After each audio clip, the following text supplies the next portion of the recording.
ಹ್ಮ್ ಹ್ಮ್ ಸರಿ, ಲೋಹಿತ್ ಅವ್ರಿಗೂ ನಾನು ಸೇಮ್ ಪ್ರಶ್ನೆ ಕೇಳ್ತೀನಿ. ಲೋಹಿತ್ ಅವ್ರಿಗೆ ನಾನು ಧ್ವನಿ ತಲುಪ್ತಾ ಇದ್ರೆ, ಕೋಮು ಸಂಘರ್ಷವನ್ನ ಉಂಟು ಮಾಡುವ ಸಲುವಾಗಿ ಹಿಂಗೆಲ್ಲ ಸಂಕೀರ್ತನ ಯಾತ್ರೆಯನ್ನ ನಡೆಸಲಾಗತ್ತೆ, ಮಸೀದಿಗಳ ಬಳಿಯಲ್ಲಿ ಬೇಕಂತಲೇ ಡಿಜೆಯನ್ನ ಪೇಜಾವರ ಶ್ರೀಗಳು ಮುಂದುವರಿಸಿ ಸರ್.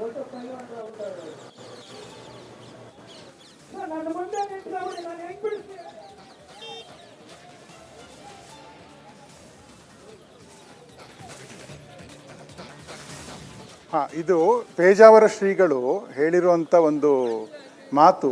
ಒಮ್ಮೆ ಪೇಜಾವರ ಶ್ರೀಗಳು, ಹಿರಿಯ ಪೇಜಾವರ ಶ್ರೀಗಳು, ರಾಮ ಮಂದಿರ ಹೋರಾಟದಲ್ಲಿ ಮೊದಲಿಂದ ಮುಂಚೂಣಿಲಿದ್ದರಲ್ಲ, ಈಗ ದೇಹ ಬಿಟ್ಟಿದ್ದಾರೆ, ವಿಶ್ವೇಶ್ವರ ತೀರ್ಥ ಸ್ವಾಮಿಗಳು. ಅವರ ಒಂದು ಹೇಳಿಕೆ, ಉಡುಪಿಯಲ್ಲಿ ರಾಮ ಮಂದಿರ ಉದ್ಘಾಟನೆಗೆ ಕರೆದಿದ್ರಂತೆ ಒಂದು ಬೀದಿಯಲ್ಲಿ, ಉಡುಪಿ ಅವರ ಊರಿನಲ್ಲೇ. ಈ ವಾರ, ಮುಂದಿನ ವಾರ ಇನ್ನೊಂದು ಪಕ್ಕದ ಬೀದಿಲೂ ರಾಮ ಮಂದಿರ ಉದ್ಘಾಟನೆ ಕರೆದ, ಹತ್ರದಲ್ಲೇ ಅಕ್ಕಪಕ್ಕದಲ್ಲೇ ಇನ್ನೊಂದು ರಾಮ ಮಂದಿರ ಉದ್ಘಾಟನೆಗೆ ಅವ್ರಿಗೆ ಕರೆದಿದ್ರಂತೆ. ಇದು ಹೊಸ ರಾಮ ಮಂದಿರಗಳು. ಆಗ ಯಾರೋ ಇದ್ದವ್ರು ಕೇಳಿದ್ರಂತೆ, ಏನು ಸ್ವಾಮೀಜಿ, ಒಂದು ರಾಮ ಮಂದಿರ ಅಲ್ಲೇ ಹೋದ್ವಾರ ಅಲ್ಲಿ ಉದ್ಘಾಟನೆ ಮಾಡಿದ್ರಿ, ಈ ವಾರ ಇಲ್ಲಿ ಬಂದು ರಾಮ ಮಂದಿರ ಉದ್ಘಾಟನೆ ಮಾಡ್ತಾ ಇದ್ದೀರಲ್ಲ ಅಂತ ಅವ್ರಿಗೆ ಕೇಳಿದ್ರಂತೆ. ಸ್ವಾಮಿಗಳು ಕೊಟ್ಟಂಥ ಉತ್ತರ, ನಿಮ್ಮ ಏರಿಯಾದಲ್ಲಿ ಬಾರ್ಗಳು ಎಷ್ಟಿದೆ, ಎಷ್ಟು ಬಾರ್ಗಳು ಅವಾಗವಾಗ ಉದ್ಘಾಟನೆ ಆಗುತ್ತೆ, ರಾಮ ಮಂದಿರ ಉದ್ಘಾಟನೆ ಆಗಬೇಕೋ ಬಾರ್ಗಳಾಗಬೇಕು ಅಂತ ಕೊಟ್ಟಂತ ಅವರು ಉದಾಹರಣೆ ಅವ್ರು ಕೊಟ್ಟಿದ್ರು. ಸೊ ಆ ಉದಾಹರಣೆ ಅವ್ರು ಹೇಳಿದಂಥದ್ದು ಈಗ ಹೇಳ್ತಿದ್ದೀನಿ. ನಾವು ಹೊಸ ನಿರ್ಮಾಣ ಯಾವುದೂ ಮಾಡ್ತಾ ಇಲ್ಲ. ಇಲ್ಲಿ ಇತಿಹಾಸ ಏನು, ಇವರು ಕ್ರೂರವಾಗಿ ನಮ್ಮ ಇಂಥ ತೀರ್ಥಕ್ಷೇತ್ರಕ್ಕೆ ಇವರು ಇಂಥ ದಾಳಿ ಮಾಡಿ ಇಷ್ಟು ದೇವಸ್ಥಾನಗಳನ್ನ ಅವರು ನಾಶ ಮಾಡಿದ್ದಾರೆ, ಅದನ್ನು ಪುನರ್ಸ್ಥಾಪನೆ ಆಗ್ಬೇಕಂತ ಹೇಳಿಬಿಟ್ಟು ಯಾವ ಇತಿಹಾಸ, ನಾವು ಯಾವ ದೇಶ ಕಟ್ಟಕ್ಕೆ ಹೊರಟಿದ್ದೀವಿ ನಾವು? ಇಲ್ಲಿ ನಿಮ್ಗೆ ಇದು ಲಂಡನ್ನಲ್ಲಿ ಇದೆಯಾ ಇತಿಹಾಸ? ಶ್ರೀರಂಗಪಟ್ಟಣದಲ್ಲಿ ಇರುವಂಥ ಉಳ್ಕೊಂಡಿರುವಂಥದ್ದು. ಅಯೋಧ್ಯೆಯಲ್ಲಿ ಸರ್ವನಾಶ ಮಾಡಿದ್ರು ದೇವಸ್ಥಾನ, ಏನು ಉಳ್ಕೊಂಡಿರಲಿಲ್ಲ. ಈಗ ನವನಿರ್ಮಾಣ ಆಗಿದೆ. ಶ್ರೀರಂಗಪಟ್ಟಣದಲ್ಲಿ ಸಾವಿರಾರು ವರ್ಷದಿಂದ ಇರುವಂಥದ್ದು ರಂಗನಾಥ ಸ್ವಾಮಿ ದೇವಸ್ಥಾನ, ನರಸಿಂಹಸ್ವಾಮಿ ದೇವಸ್ಥಾನ, ಗಂಗಾಧರೇಶ್ವರ ದೇವಸ್ಥಾನ. ಮತ್ತು ನೀವು ಈ 2 ಮಿನಾರ್ ಕಟ್ಟಿದನಂತ ಏನು ಹೇಳ್ತೀರಿ, ಆ ಕೋಟೆ ಇಲ್ಲಿ ಒಂದ್ಸತಿ ನಿಮ್ಮ ಚಾನೆಲ್ ಅವ್ರು ಬಂದು ಕವರ್ ಮಾಡ್ಬೇಕು. ಇಲ್ಲಿ ದೇವಸ್ಥಾನಗಳು ಆ ಮಿನಾರಿಂದ ಜಸ್ಟ್ 200 ಮೀಟರ್ ದೂರದಲ್ಲಿ ಒಂದು ಎತ್ತರವಾದ ಒಂದು ಇದಿದೆ, ಏನು ವಾಚ್ ಟವರ್ ಅಂತಲೇ ಕಟ್ಟಿದ್ದಾರೆ ಇವರು. ಆ ಕಾಲದಿಂದ ಕೋಟೆ ಏನಿದೆ, ವಾಚ್ ಟವರ್ ಇದೆ, ಆಲ್ರೆಡಿ ವಾಚ್ ಟವರ್ಗಳಿತ್ತು. ಈ ಮಿನಾರಿಂದ ವಾಚ್ ಟವರ್ ಮಾಡೋದು ಇದೆಲ್ಲ ಇದು ಯಾವುದೋ ಕಾಕಾ ಗುಬ್ಬಿ ಕತೆ ಹೇಳ್ತಾರಲ್ಲ, ಆ ಥರ ಕತೆಗಳು ಹೇಳೋದು. ಅದು ಮಿನಾರ್ ಕಟ್ಟಿದ್ದು ವಾಚ್ ಟವರ್. ಮಸೀದಿಯಿಂದ ಯಾರು ವಾಚ್ ಟವರ್ ಇಟ್ಕೊತಾರ? ಮತ್ತೆ ಮಸೀದಿ ಯಾಕೆ ಕಟ್ಟಿದ್ದದು ನೋಡಿ, ಅದೆಲ್ಲರಿಗೆ ಗೊತ್ತಿದೆ, ಅದು ಯಾಕೆ ಕಟ್ಟಿರೋದು ಅಂತ ಗೊತ್ತಿದೆ. ಈಗ ನಾವು ಹೇಳ್ತಿರೋದು ಇಷ್ಟೇ, ಅದನ್ನು ವಾಪಸ್ಸು ಕೊಡಿ, ಇಷ್ಟೇ ವಿಚಾರ. ಶಾಂತಿಯುತವಾಗಿ ನಮ್ಮ ಪ್ರಾರ್ಥನೆಗಳು ನಡೀತಿದೆ. ಸೊ ಇತಿಹಾಸ ಹೇಳಬೇಕಾದ್ರೆ ಇದಕ್ಕೆ ಹೇಳ್ತಾನೆ ಹೋಗ್ಬೋದು. ಇವನು ಟಿಪ್ಪುದು ಹೇಳ್ತವ್ರೆ, ಅದು ನಿಲ್ಲದೇ ಇಲ್ಲ. ಈಗ ಎಕ್ಸಾಂಪಲ್ ವಿಕ್ರಮ್ ಸಂಪತ್ ಬರ್ದಿರೋದು, ಅದು ಹೆಚ್ಚು ಕಮ್ಮಿ 1000 ಪೇಜ್ ಬುಕ್ಕೆ ಬರ್ದಿದ್ದಾರೆ, ಅದು ಸಾಲಲ್ಲ. ಟಿಪ್ಪು ಈ ಕತೆ ಬರೀತಾ ಹೋದ್ರೆ ಅದು ಸಾಲೋದಿಲ್ಲ. ಅವ್ನು ಮಾಡಿರುವಂಥ ಕ್ರೂರ ಕೃತ್ಯಗಳು ಹಂಪಿಯಿಂದ ಹಿಡಿದು ನಿಮಗೆ ಕೊಯಂಬತ್ತೂರು ತನಕ, ಮಂಗಳೂರಿಂದ ಹಿಡಿದು ನಿಮಗೆ ಚೆನ್ನೈ ತನಕ, ಅನ್ಇಮ್ಯಾಜಿನಬಲ್. ಎಷ್ಟು ಕತೆಗಳಿದೆ. ಕ್ರಿಶ್ಚಿಯನ್ಸ್ನ ಬಿಟ್ಟಿದಾರ, ಕೊಡವ್ರನ್ನ ಬಿಟ್ರ, ಇಲ್ಲಿ ನಮ್ಮ ರಾಮಾನುಜಾಚಾರ್ಯರ ಅನುಯಾಯಿಗಳು ಮಂಡ್ಯ ಮಯ್ಯಂಗಾರ್ಗಳನ್ನ ಬಿಟ್ಟ 7,000 ಜನನ ಸಾಯಿಸಿದ್ದಾನೆ. ಇನ್ನು ಬೇರೆ ಎಲ್ಲಿ ಮದಕರಿ ನಾಯಕರ ಬಿಟ್ರ, ಎಷ್ಟು ಜನನ ಬಿಟ್ರ ಅವರು? ಸರಿ ಸರಿ, ಲೋಹಿತ್ ಅವ್ರಿಗೂ ನಾನು ಸೇಮ್ ಪ್ರಶ್ನೆ ಕೇಳ್ತೀನಿ. ಲೋಹಿತ್ ಅವ್ರಿಗೆ ನಾನು ಧ್ವನಿ ತಲುಪ್ತಾ ಇದ್ರೆ, ಕೋಮು ಸಂಘರ್ಷವನ್ನ ಉಂಟು ಮಾಡುವ ಸಲುವಾಗಿ ಹಿಂಗೆಲ್ಲ ಸಂಕೀರ್ತನ ಯಾತ್ರೆಯನ್ನ ನಡೆಸಲಾಗತ್ತೆ, ಮಸೀದಿಗಳ ಬಳಿಯಲ್ಲಿ ಬೇಕಂತಲೇ ಡಿಜೆಯನ್ನ ಪೇಜಾವರ ಶ್ರೀಗಳು ಮುಂದುವರಿಸಿ ಸರ್.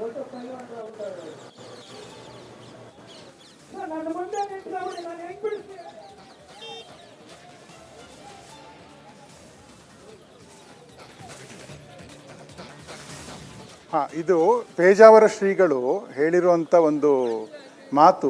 ಒಮ್ಮೆ ಪೇಜಾವರ ಶ್ರೀಗಳು, ಹಿರಿಯ ಪೇಜಾವರ ಶ್ರೀಗಳು, ರಾಮ ಮಂದಿರ ಹೋರಾಟದಲ್ಲಿ ಮೊದಲಿಂದ ಮುಂಚೂಣಿಲಿದ್ದರಲ್ಲ, ಈಗ ದೇಹ ಬಿಟ್ಟಿದ್ದಾರೆ, ವಿಶ್ವೇಶ್ವರ ತೀರ್ಥ ಸ್ವಾಮಿಗಳು. ಅವರ ಒಂದು ಹೇಳಿಕೆ, ಉಡುಪಿಯಲ್ಲಿ ರಾಮ ಮಂದಿರ ಉದ್ಘಾಟನೆಗೆ ಕರೆದಿದ್ರಂತೆ ಒಂದು ಬೀದಿಯಲ್ಲಿ, ಉಡುಪಿ ಅವರ ಊರಿನಲ್ಲೇ.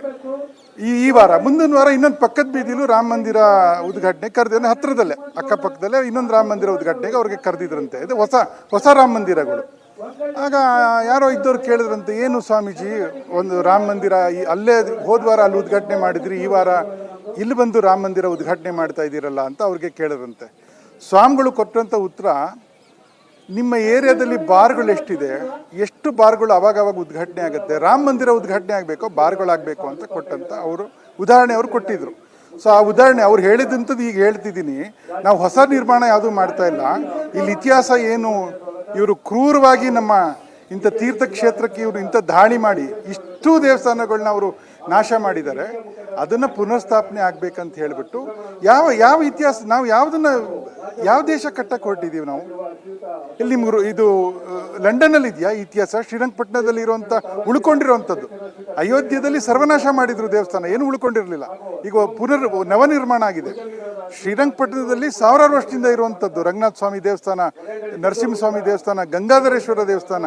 ಮತ್ತು ನೀವು ಈ 2 ಮಿನಾರ್ ಕಟ್ಟಿದನಂತ ಏನು ಹೇಳ್ತೀರಿ, ಆ ಕೋಟೆ ಇಲ್ಲಿ ಒಂದ್ಸತಿ ನಿಮ್ಮ ಚಾನೆಲ್ ಅವ್ರು ಬಂದು ಕವರ್ ಮಾಡ್ಬೇಕು. ಇಲ್ಲಿ ದೇವಸ್ಥಾನಗಳು ಆ ಮಿನಾರಿಂದ ಜಸ್ಟ್ 200 ಮೀಟರ್ ದೂರದಲ್ಲಿ ಒಂದು ಎತ್ತರವಾದ ಒಂದು ಇದಿದೆ.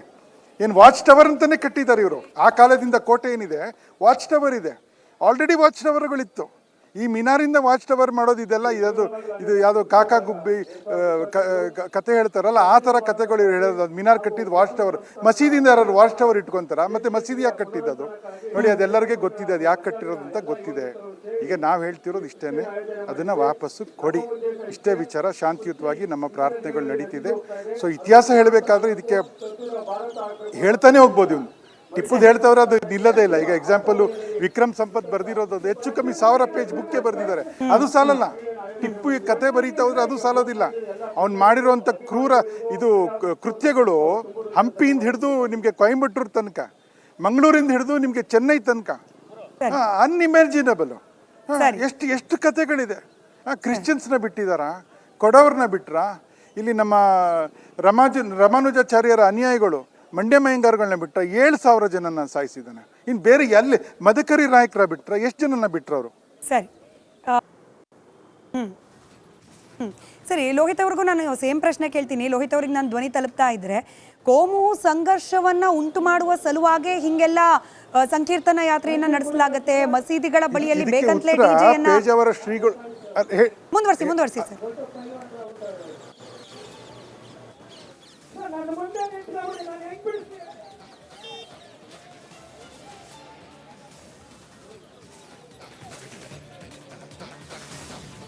ಇದು ಪೇಜಾವರ ಶ್ರೀಗಳು ಹೇಳಿರುವಂಥ ಒಂದು ಮಾತು. ಒಮ್ಮೆ ಪೇಜಾವರ ಶ್ರೀಗಳು, ಹಿರಿಯ ಪೇಜಾವರ ಶ್ರೀಗಳು, ರಾಮ ಮಂದಿರ ಹೋರಾಟದಲ್ಲಿ ಮೊದಲಿಂದ ಮುಂಚೂಣಿಯಲ್ಲಿ ಇದ್ರಲ್ಲ, ಈಗ ದೇಹ ಬಿಟ್ಟಿದ್ದಾರೆ, ವಿಶ್ವೇಶ್ವರ ತೀರ್ಥ ಸ್ವಾಮಿಗಳು. ಅವರ ಒಂದು ಹೇಳಿಕೆ, ಉಡುಪಿಯಲ್ಲಿ ರಾಮ ಮಂದಿರ ಉದ್ಘಾಟನೆಗೆ ಕರೆದಿದ್ರಂತೆ ಒಂದು ಬೀದಿಯಲ್ಲಿ, ಉಡುಪಿ ಅವರ ಊರಿನಲ್ಲೇ. ಈ ವಾರ, ಮುಂದಿನ ವಾರ ಇನ್ನೊಂದು ಪಕ್ಕದ ಬೀದಿಲೂ ರಾಮ ಮಂದಿರ ಉದ್ಘಾಟನೆಗೆ ಕರೆದಿದ್ರೆ, ಹತ್ತಿರದಲ್ಲೇ ಅಕ್ಕಪಕ್ಕದಲ್ಲೇ ಇನ್ನೊಂದು ರಾಮ ಮಂದಿರ ಉದ್ಘಾಟನೆಗೆ ಅವ್ರಿಗೆ ಕರೆದಿದ್ರಂತೆ. ಇದು ಹೊಸ ರಾಮ ಮಂದಿರಗಳು. ಆಗ ಯಾರೋ ಇದ್ದವ್ರು ಕೇಳಿದ್ರಂತೆ, ಏನು ಸ್ವಾಮೀಜಿ, ಒಂದು ರಾಮ ಮಂದಿರ ಅಲ್ಲೇ ಹೋದ ವಾರ ಅಲ್ಲಿ ಉದ್ಘಾಟನೆ ಮಾಡಿದ್ರಿ, ಈ ವಾರ ಇಲ್ಲಿ ಬಂದು ರಾಮ ಮಂದಿರ ಉದ್ಘಾಟನೆ ಮಾಡ್ತಾ ಇದ್ದೀರಲ್ಲ ಅಂತ ಅವ್ರಿಗೆ ಕೇಳಿದ್ರಂತೆ. ಸ್ವಾಮಿಗಳು ಕೊಟ್ಟಂಥ ಉತ್ತರ, ನಿಮ್ಮ ಏರಿಯಾದಲ್ಲಿ ಬಾರ್ಗಳು ಎಷ್ಟಿದೆ, ಎಷ್ಟು ಬಾರ್ಗಳು ಅವಾಗ ಉದ್ಘಾಟನೆ ಆಗುತ್ತೆ, ರಾಮ ಮಂದಿರ ಉದ್ಘಾಟನೆ ಆಗಬೇಕೋ ಬಾರ್ಗಳಾಗಬೇಕು ಅಂತ ಕೊಟ್ಟಂತ ಉದಾಹರಣೆ ಅವ್ರು ಕೊಟ್ಟಿದ್ರು. ಸೊ ಆ ಉದಾಹರಣೆ ಅವ್ರು ಹೇಳಿದಂಥದ್ದು ಈಗ ಹೇಳ್ತಿದ್ದೀನಿ. ನಾವು ಹೊಸ ನಿರ್ಮಾಣ ಯಾವುದೂ ಮಾಡ್ತಾ ಇಲ್ಲ. ಇಲ್ಲಿ ಇತಿಹಾಸ ಏನು, ಇವರು ಕ್ರೂರವಾಗಿ ನಮ್ಮ ಇಂಥ ತೀರ್ಥಕ್ಷೇತ್ರಕ್ಕೆ ಇವರು ಇಂಥ ದಾಳಿ ಮಾಡಿ ಇಷ್ಟು ದೇವಸ್ಥಾನಗಳನ್ನ ಅವರು ನಾಶ ಮಾಡಿದ್ದಾರೆ.